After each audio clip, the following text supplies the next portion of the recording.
Crime alert, डरना नहीं मिटाना है।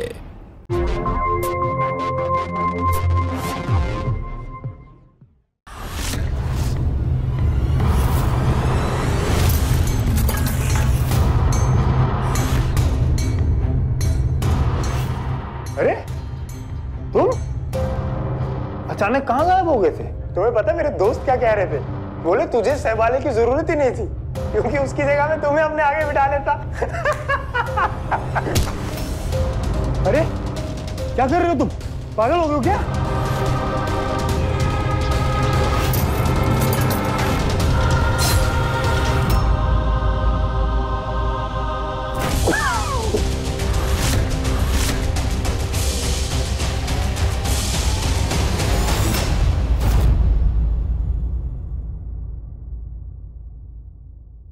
भाई आजकल चुनाव की गर्मी बहुत ज्यादा चल रही है, जिसे देखो चुनावी रंग में रंगा हुआ है।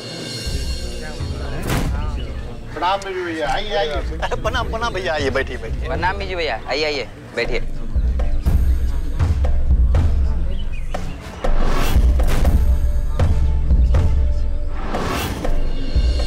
हाँ हाँ, आप सभी को मेरा प्रणाम। छोटे भाई की शादी कहते हुए बिरजू भैया, आप तो एकदम ईद के चांदी हो गए। अरे ईद के चांद तो होंगे ही छोटू। छोटे भाई की शादी की जिम्मेदारी जो कंधे पे आ गई है।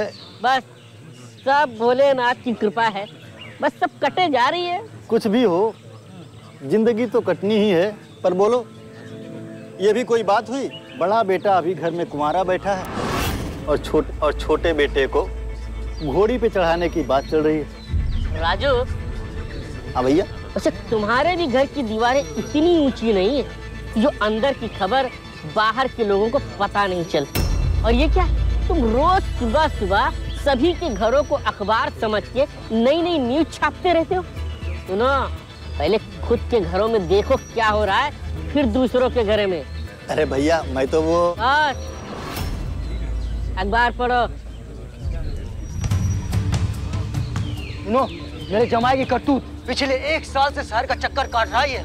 मुझे तो पता ही नहीं था। आज तो इस शहर जाके शादी करने का फैसला भी कर लिया था। मुझे आज ये पता चला, तभी मैं इसे पकड़ के लेकर आया यहाँ पे। सरपंच जी, इसे ऐसी सजा दो कि दोबारा गांव में किसी भी लड़की के साथ इज्जत आबरू खेलने से पहले ये 1000 बार सोचे। क्यों रे मदन, तू तो शादीशुदा है, बीबी तेरे पेट से है ना? फिर उस शहर वाली लड़की में ऐसा क्या मिल गया जो अपने बसे हुए घर को उजाड़ने चला था? सरपंच जी, मैं पढ़ा लिखा हूँ। घर वालों ने जबरदस्ती जमीन की लालच में उस अनपढ़ से मेरी शादी करवा दी। सरपंच जी, हमारा कोई मेल ही नहीं। हाँ, वो शहर वाली मेरी बराबर की है, वो पढ़ी लिखी है। ये भी सही है, शादी में मेल होना जरूरी है। अपने जवाई को 1 महीना उस लड़की के साथ अपने घर में रखो, अपने नजरों के सामने, और अपनी बेटी को समझा देना कि अपने पति की सेवा करे। मैं इस जमाई को अपने घर पे रखूं, वो भी गैर लड़की के साथ? कभी नहीं। पतंग की डोर को कब खींचनी है, कब ढील देनी है, बेटी के बाप को समझना चाहिए। अरे बिरजू भैया, कहाँ थे तुम? आज मेरी हल्दी है और मेरी हल्दी तुम पर चढ़े बिना रंग नहीं लाएगी। हाँ हाँ मेरे दूल्हे राजा, हाँ हाँ। माँ, पिताजी ने लिस्ट दी थी सामान की, वो मैं इसी मार्केट गया था तो जाकर के लेके आया। एक बार आप चेक कर लेती तो। हाँ हाँ, सुन लिया मैंने। बबलू बेटा, अब तो देख तेरा बड़ा भाई भी आ गया, जाके नहा ले। कब से कह रहा था मेरा बड़ा भाई आएगा नहीं, मुझे हल्दी लगाएगा नहीं, तब तक मैं नहीं नहाऊंगा। चल चल जल्दी नहा ले। वो ये रहने दे। वो सब छोड़िए भैया, सबसे पहले जल्दी से मुझे हल्दी लगाओ। कब से रास्ता देख रहा हूँ आपका। मेरे प्यारे प्यारे मेरे भाई बबलू की शादी है और हल्दी न लगाऊं, ये और मेरा आशीर्वाद हमेशा तुम्हारे साथ है। और हाँ, एक बात और याद रखना, जिस तरह से तुम खुश हो ऐसे ही हमेशा अपनी पत्नी को भी खुश रखना। अरे अरे ये क्या कर रहे हो? नहीं, ये क्या कर रहे हो तुम? तुम्हारी शादी तो होने से रही, तो मेरी शादी की हल्दी कोई अपना समझ लो। ये देखो, मेरी होने वाली दुल्हन अभी अभी जस्ट व्हाट्सएप किया उसने। बबलू फोटो तो बाद में देखना, पहले जाके जल्दी से नहा लो, नहीं तो माँ भी नाराज हो जाएगी। पहले मेरी दुल्हन से तो मिल लो। एकदम परी सी है, देखोगे ना, देखते रह जाओगे। तो मानेगा नहीं तू, ठीक है।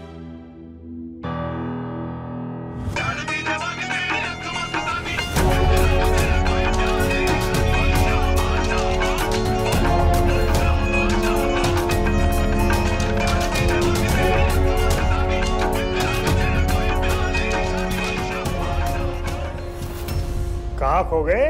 बस बस, अब मेरी दुल्हन है, इतना नहीं देखना है। वैसे बबलू आज मैं मार्केट गया था, तो वहाँ पे गांव के सभी लोग बैठे थे, तो वो लोग कह रहे थे कि बाबूजी बड़े लड़के की शादी पहले ना करके पहले छोटे लड़के की। गांव वालों का दिमाग खराब है। तुम्हारी शादी कैसे होगी? कौन करेगा? अपने आप को देखो, शुरू हुए नहीं कि खत्म हो जाते हो।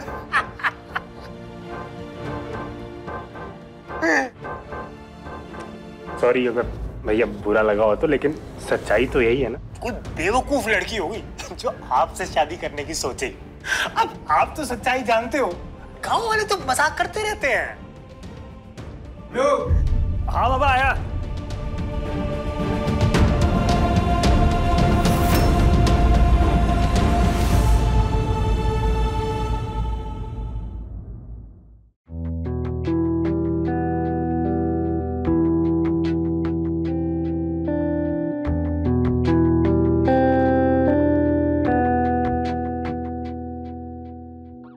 इतनी भी दूरियां ना अच्छी नहीं होती। मैंने तुम्हारा घंटों वेट किया, फिर भी तुम नहीं आई। अब बस बातें ही करते रहोगे या कुछ काम भी करोगे? ये लड़की भी ना जरा भी जिम्मेदार नहीं है। मैं फोन कर रही हूँ, कोई जवाब नहीं। आखिर है कहाँ ये?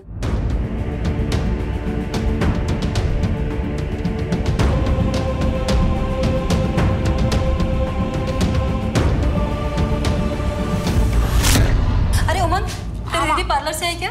अरे माँ वो तो कब के आ गई, अपने कमरे में सज धज रही है और मुझे बोले परेशान नहीं करना। ये महारानी भी ना, मैं यहाँ फोन पे फोन ट्राई किए जा रही हूँ और ये अपने कमरे में पड़ी है। चल देखते हैं।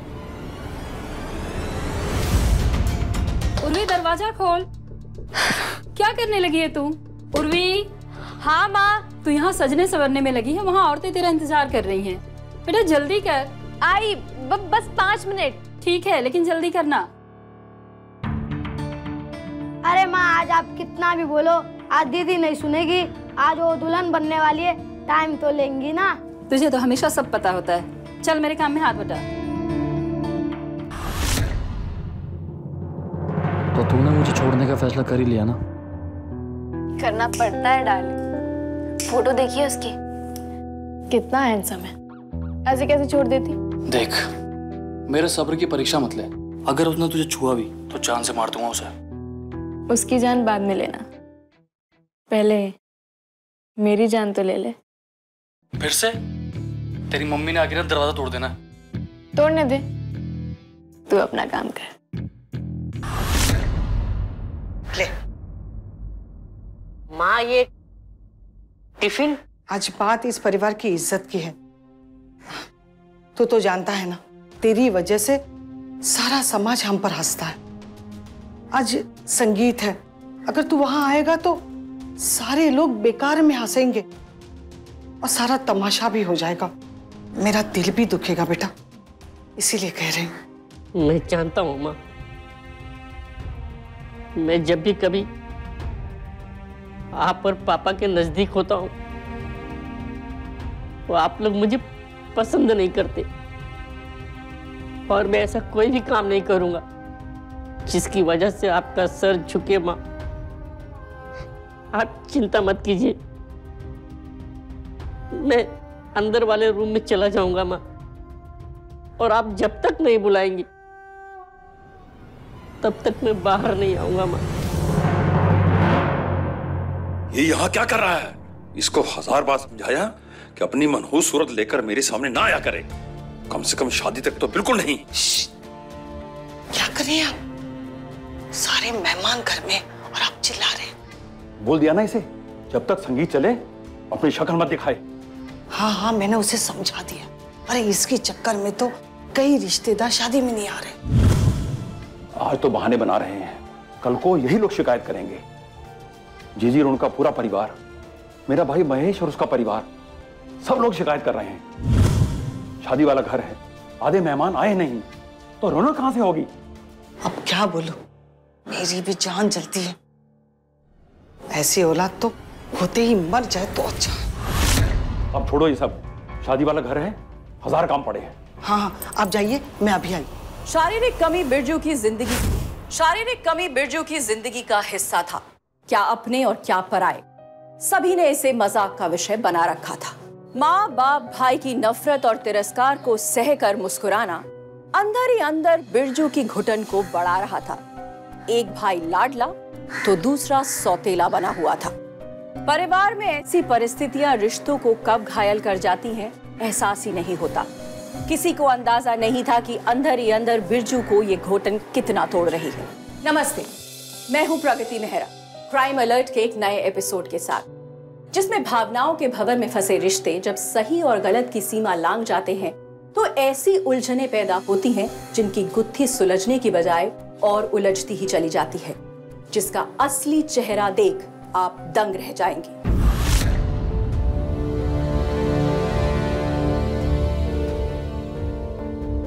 तुम्हारी शादी कैसे होगी?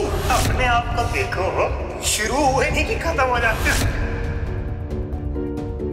इसको 1000 बार समझाया कि अपनी महबूब सूरत देकर मेरे सामने ना आया करे। बोल दिया ना इसे, जब तक संगीत चले अपनी शक्ल मत दिखाए। मेरी भी जान जलती है।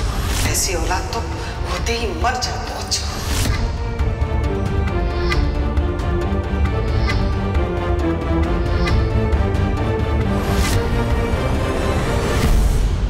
पहले मेरी दुल्हन से तो मिल लो, एकदम परी सी है।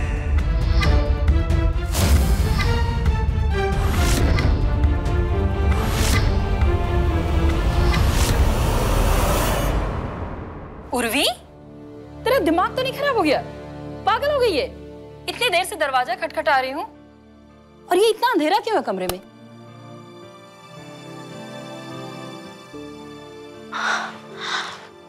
सॉरी माँ, आज पार्लर वाली ने इतना थका दिया कि मेरी आंख लग गई। तू होश में तो है ना? वहाँ लड़के के घर से शगुन की हल्दी आ चुकी है, औरतें तेरी राह देख रही हैं और तू यहाँ सोई पड़ी है। अरे बाबा, आज के बाद मायके वाली नींद और कहीं मिलेगी क्या? बस कर नौटंकी, अब चल जल्दी।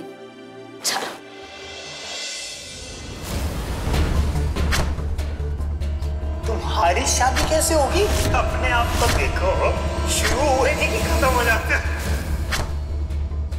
इसको 1000 बार समझाया कि अपनी महबूब सूरत देकर मेरे सामने ना आया करे। बोल दिया ना इसे, जब तक संगीत चले अपनी शक्ल मत दिखाए। मेरी भी जान जलती है। ऐसी औलाद तो होते ही मर जाए तो अच्छा। सब कुछ बदल गया, समय बदल गया, दुनिया कहां से कहां चली गई, पर लोगों की सोच आज भी नहीं बदली। बदलना होगा, लोगों को बदलना होगा, लोगों की सोच को बदलना होगा, लोगों को बलिदान देना होगा, सबको बलिदान देना होगा। तुम्हारी शादी कैसे होगी? अपने आप को देखो, शुरू हुए नहीं कि खत्म हो जाते। तुम्हारी शादी कैसे होगी? अपने आप को देखो, शुरू हुए नहीं कि खत्म हो जाते। ये तो अपशगुन हो गया है। पापा, जल्दी आओ, अपशगुन हो गया। हे भगवान, मरा हुआ कबूतर, वो भी शादी वाले घर के दरवाजे पर। ये तो अपशगुन है। वो भी शादी के संगीत के दिन। मुझे तो लगता है हमें ये शादी रोक देनी चाहिए। अरे, लेकिन इसमें शादी रोक देने की बात कहाँ से आ गई? तुझे पता भी है इसका मतलब क्या होता है? बस बस, हंगामा करने की जरूरत नहीं है। सीमा, यहाँ आओ, इस बेचारे पक्षी को ले जाके बाहर छोड़ के आओ।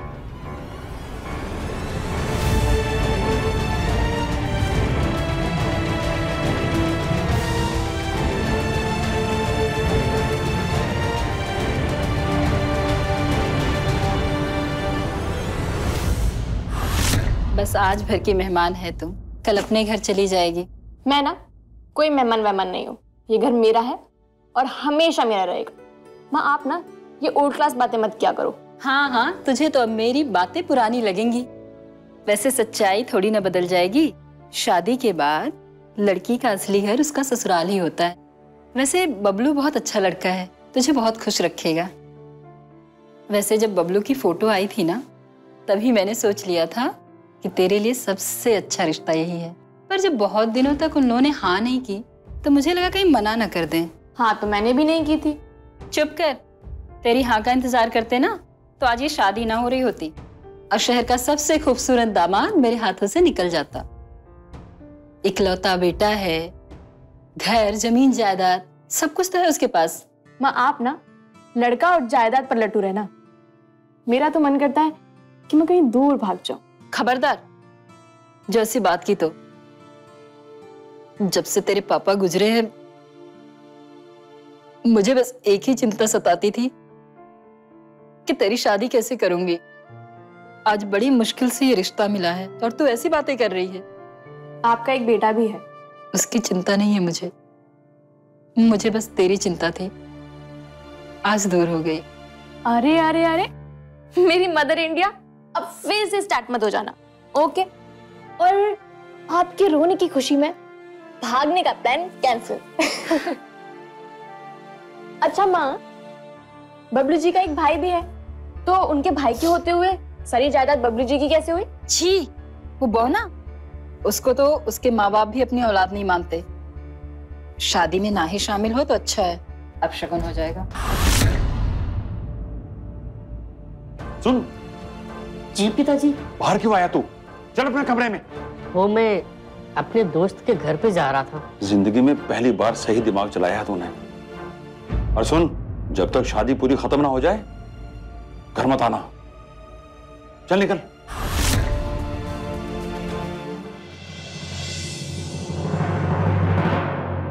क्या हुआ बिरजू? आज तुम्हारे घर में शादी है और तुम यहाँ चाय पीने आ गए? आज तुम्हारे घर संगीत है, जम के हंगामा करना चाहिए था यार। ये कोई जरूरी तो नहीं ना कि जिसके घर में शादी हो वो बाहर की चाय नहीं पी सकता। और वैसे भी मैं कुछ खास काम से छत्तरपुर जा रहा हूँ। ये देखो, टिकट भी निकाला हूँ बस की। तो क्या छोटे भाई की शादी में शामिल नहीं रहोगे क्या? जरूरी थोड़ी है कि जिसके घर में शादी हो परिवार के सारे लोग शामिल हो। अगर परिवार के सारे लोग शामिल होंगे तो काम कौन करेगा? और वैसे भी जरूरी नहीं कि सारे लोग तुम जैसे लोगों की तरह फ्री हों। लगता है घर वालों ने बहाने से बेचारे को निकाल दिया।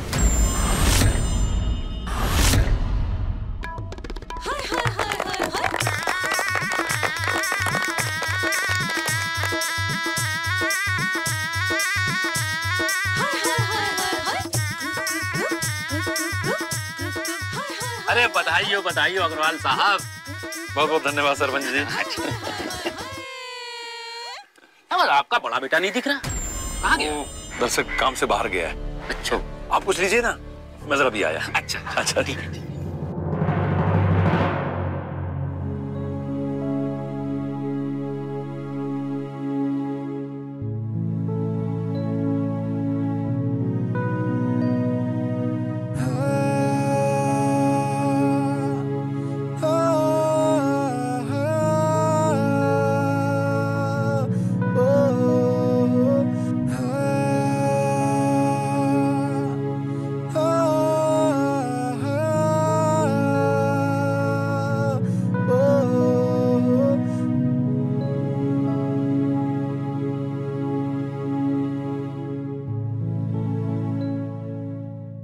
अरे अरे अरे, डायरेक्ट पहले एक दूसरे को जान तो ले।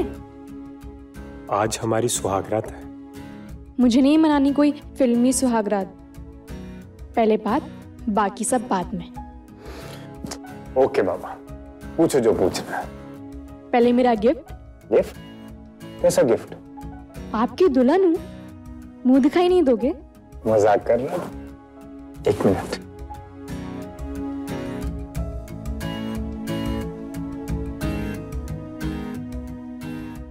वाव, डायमंड रिंग।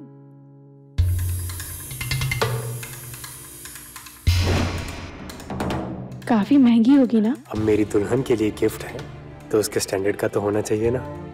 आपने खरीदी? नहीं, रास्ते में पड़ी थी, मैंने उठा ली। बबलू, ये अंगूठी मैं तुम्हारी पत्नी के लिए लाया हूं। लो। वाह, थैंक यू भैया। अरे अजीब सवाल करती है तुम भी। अब मेरी दुल्हन के लिए गिफ्ट है तो मैं ही खरीदूंगा ना। थैंक्स।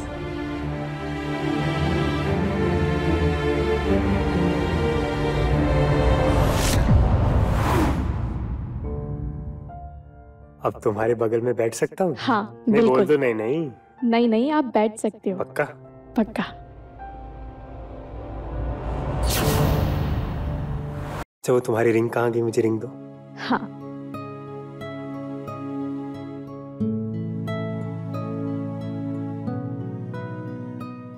देखो कितनी सुंदर लग रही है तुम्हारी हाथों में। अच्छा, आपके एक भाई भी है ना, वो शादी में नहीं दिखे? वो एक्चुअली बिजनेस के अर्जेंट काम से कहीं बाहर गए थे, और वैसे भी उनके रहने ना रहने से ज्यादा फर्क नहीं पड़ता। अरे खुद माँ और पापा भी उन्हें इतनी ज्यादा इम्पोर्टेंस नहीं देते। और तुम भी ना, कहा आज इतने अच्छे दिन में मेरे मनहूस भाई की बातें लेके बैठ गई। अब बातचीत खत्म हो गई हो तो दूध पी ले। बिल्कुल।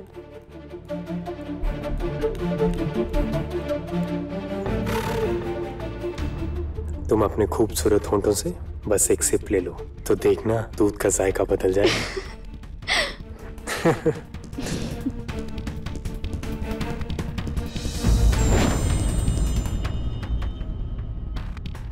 अच्छा, मैं भी आपके लिए कुछ लेकर आई हूँ। एक मिनट।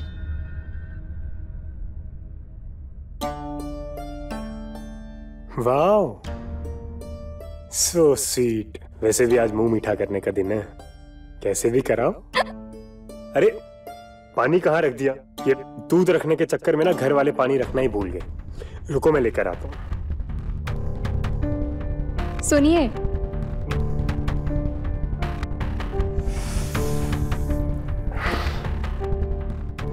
बस 2 मिनट।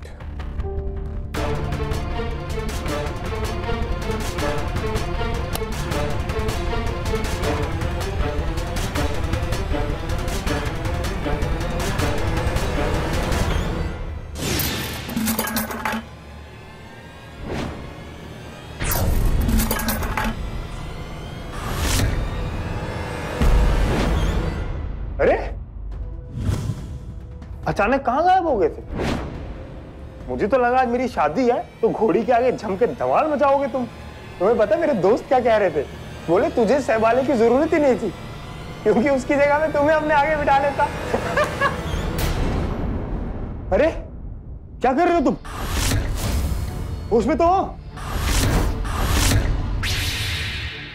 पागल हो गए हो क्या?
बबलू जी।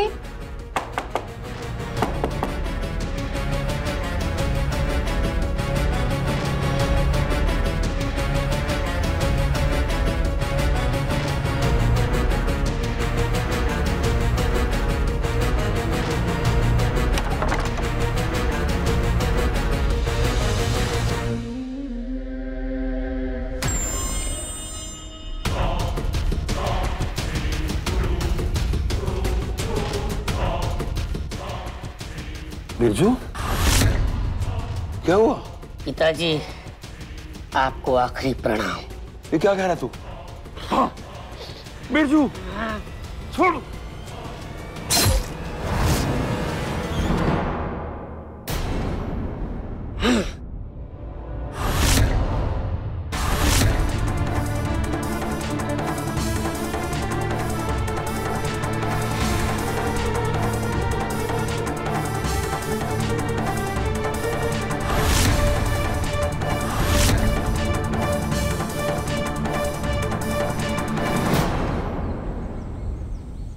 अरे बिरजू भैया, कल शादी में आप दिखे नहीं।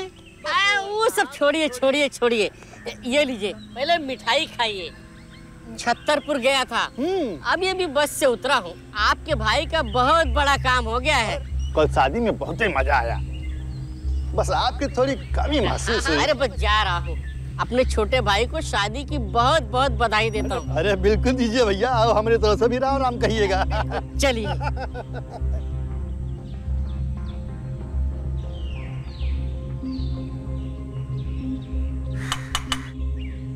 बबलू, अरे दरवाजा खोलो बबलू। अरे पापा जी दरवाजा खोलिए। बबलू, पिताजी। बंसी काका और मदन भैया को फोन करके बुलाता हूँ। अरे मदन भैया, अच्छा हुआ आप लोग आ गए। कब से दरवाजा खटखटा रहा हूँ, कोई दरवाजा ही नहीं खोल रहा है। अरे बिरजू भाई, आपने सही से खटखटाया दरवाजा या नहीं? देखिए ना। अरे तू खटखटा ना भाई। अरे बबलू, बबली भाई, अरे बंद है भाई। बंसी काका, कहीं ये लोग बाहर तो नहीं चले गए? अरे बाहर कहाँ चले जाएंगे, कल तो इनकी शादी हुई है, थक कर कहीं सो गए होंगे। बबलू भाई, मुझे लगता है अंदर कुछ गड़बड़ है। कैसी गड़बड़ मदन भैया? अरे बात विचार छोड़ो, इससे बहस होते रहेगा। तोड़ दो दरवाजा। हाँ, बोलो।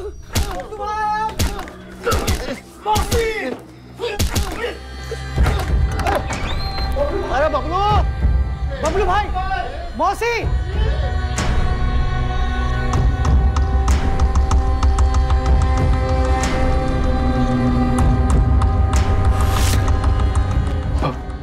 बबलू भैया,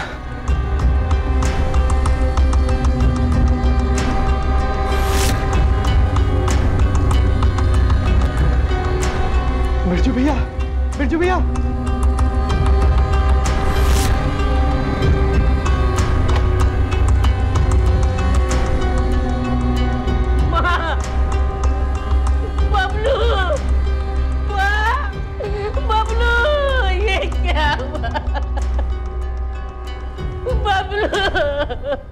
बबलू, ये क्या हो गया?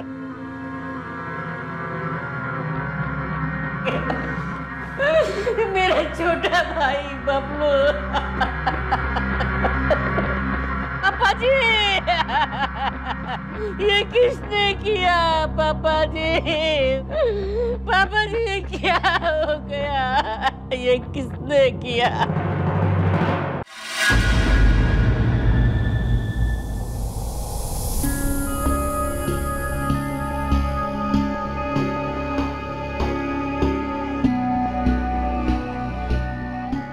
बबलू जी रात में नहीं आए, सर में भी दर्द हो रहा है।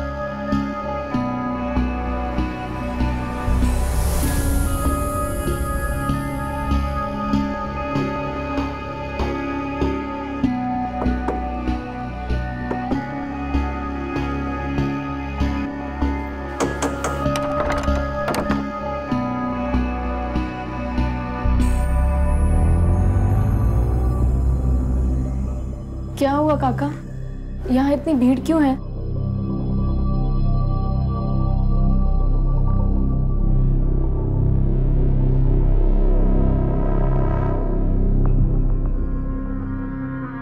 उर्वी! उर्वशी,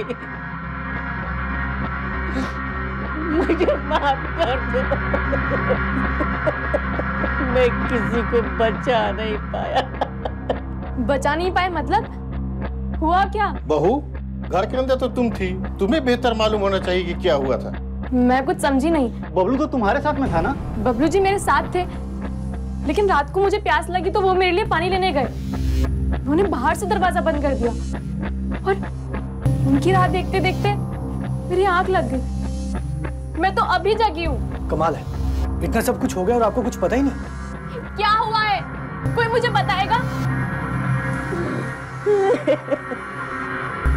बोलिए।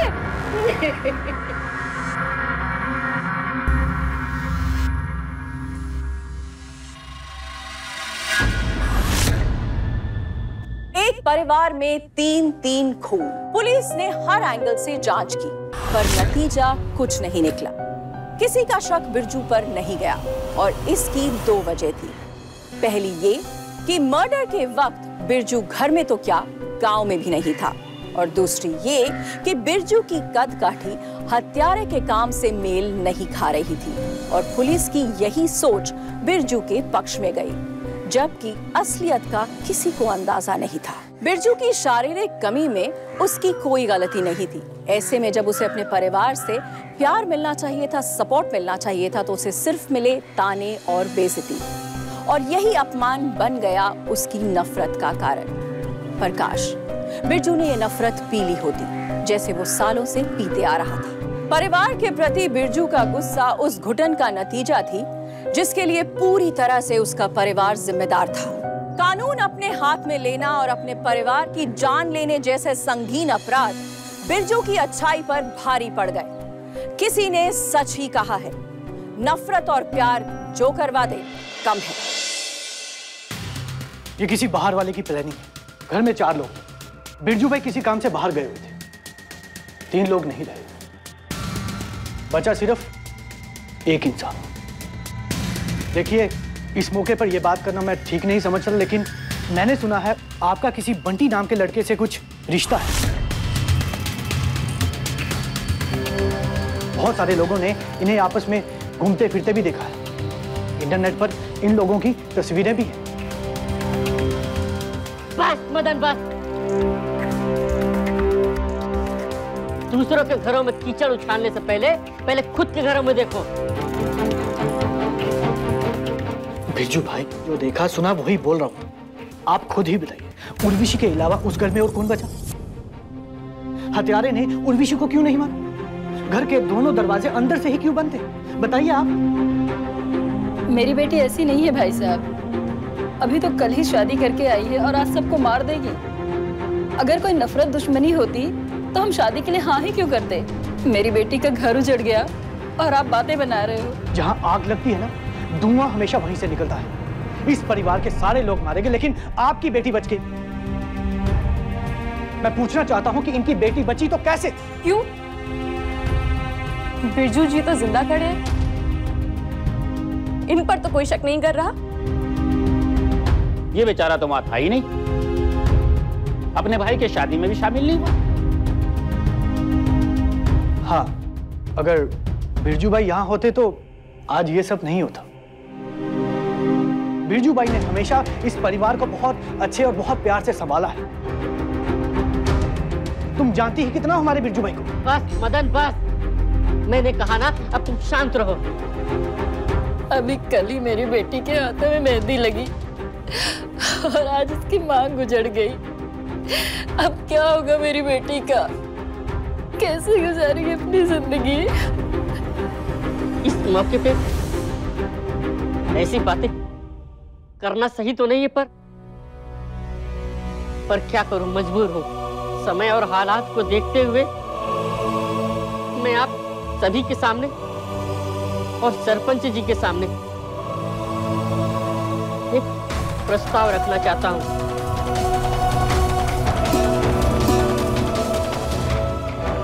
मैं उर्वशी से शादी करने को तैयार हूं।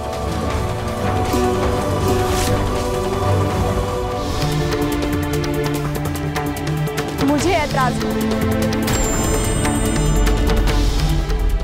मैं आपसे शादी नहीं करूंगी। तो ठीक है माता जी, आप अपनी लड़की को ले जा सकती हैं।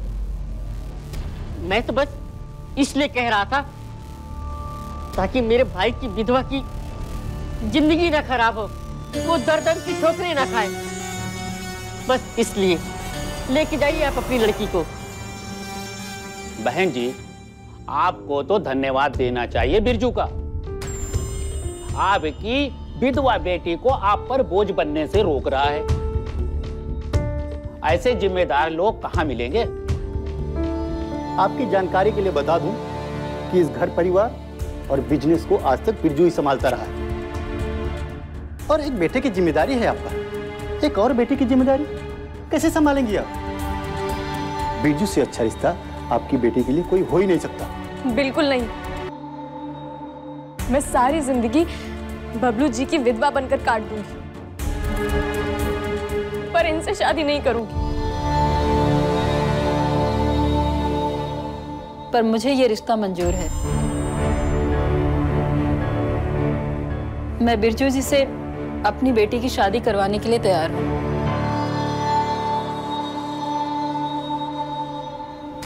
माँ, ये आप क्या कह रही हैं?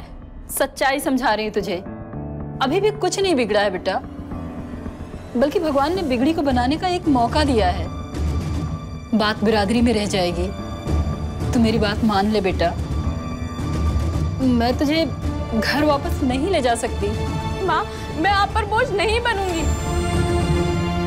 मैं नौकरी कर लूंगी, अपना खर्चा खुद उठालूंगी। तो अब तक क्यों नहीं उठाया? नौकरी करेगी तू ताकि तुझे आजादी मिल सके, तू अपनी मनमर्जियां कर सके। तो एक काम कर, तू पहले मेरा गला घोट दे, उसके बाद जा जहां जाना है। माफ कीजिएगा बिरजू जी, मेरी बेटी नासमझ है, उसकी तरफ से मैं आपसे माफी मांगती हूँ। भगवान के लिए मेरी बेटी को अपनी पत्नी के रूप में स्वीकार कर लीजिए। एक परिवार में 3 खून। पुलिस ने हर एंगल से जांच की।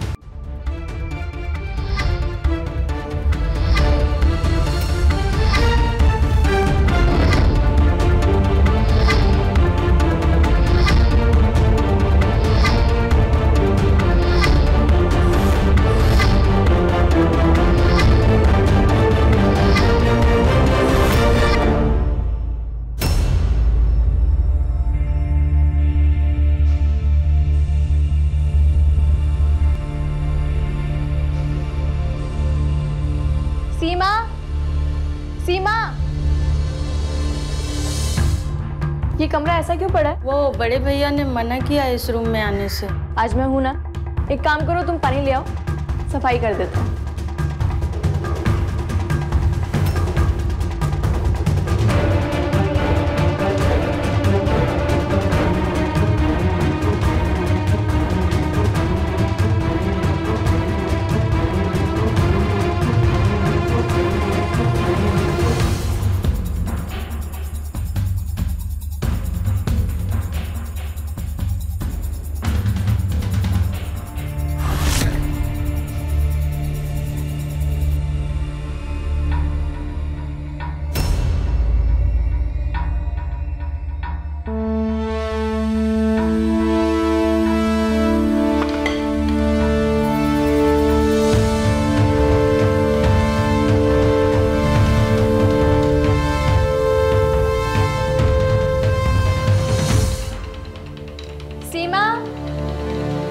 ब्रेसलेट किसका है? ये तो बिरजू भैया का ब्रेसलेट है।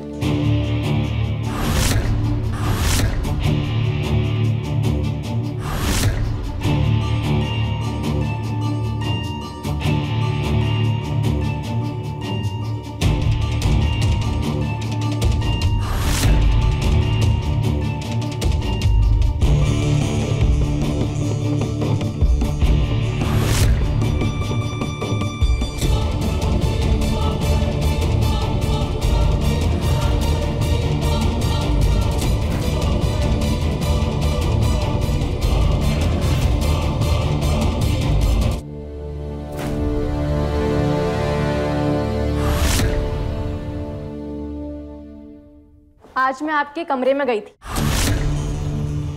जहाँ से कपबोर्ड में मुझे कुछ चाकू मिले।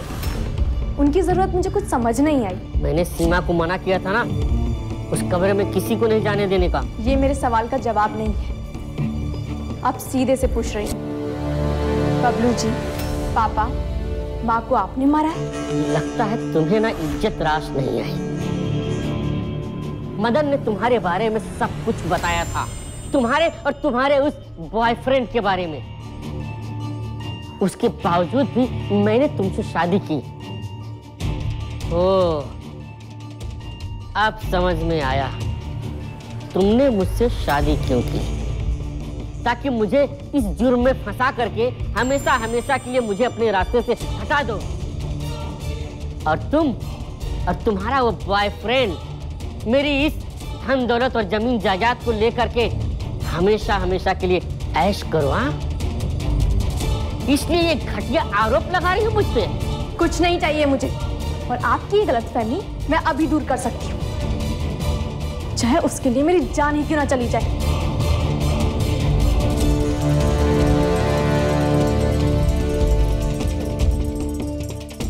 घासलेट, ये क्या कर रही हो तुम? आगे मत बढ़ना, वरना मैं खुद को जला लूंगी। अब आप बताइए, आप कैसे अपनी बेगुनाही साबित करेंगे? मेरी बात सुनो। देखो ऐसा पागलपन मत करो, प्लीज प्लीज रुक जाओ। देखो मैं तुमसे बहुत प्यार करता हूँ रोजी, प्लीज रुक जाओ। तुम जो कहोगी मैं वो करूँगा। मैं तुम्हारे लिए सब कुछ लेकर आऊंगा। अपनी गंदी जबान से मेरा नाम भी मत लेना। धोखा दिया है तुमने मुझे, हत्यारे हो आप। अपने ही भाई, माँ बाप सबको मार डाला।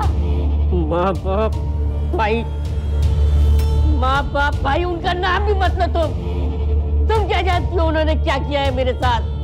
माँ बाप भाई, अरे वो सब सिर्फ और सिर्फ मुझसे नफरत करते थे। नाम का परिवार था वो। हर वक्त वो मुझे सिर्फ और सिर्फ ताने देते थे, परेशान करते थे, चिढ़ाते थे मुझे। बातों को घुमाओ मत। उन्होंने जो भी किया, पर तुमने क्या किया? सबको मार डाला। हाँ, मैंने मार डाला, उन सबको मार डाला और अपने इन्हीं हाथों से मार डाला। You are under arrest, Birju Agarwal. Birju Agarwal.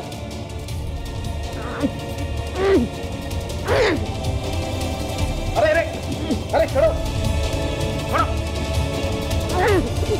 Urvashi, मेरी बात सुनो, मैं सच में तुमसे प्यार करता हूँ। अरे सुनो, ये तुमने क्या किया उर्वशी? प्लीज रोको उर्वशी।